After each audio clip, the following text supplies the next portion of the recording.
big surprise, I'm behind again. So this is the unboxing for my December yarn box. So we're going to slice it open. I haven't really done any of the projects. I've been working on some other things. I'm working on a temperature blanket, and I worked on a sweater that it's not working. I'm gonna have to unravel it and start over again. Apparently I missed something in the pattern. Anyway, back to my December yarn box. We have this yarn. Look at how cool that is. And it's really soft.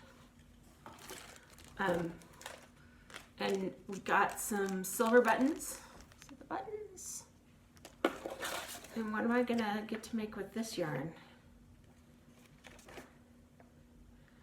It says a necklace.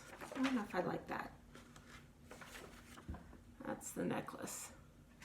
I don't think I need a crocheted necklace, so I may try and just make like a headband or something. But this yarn is gorgeous, very multicolored and awesome.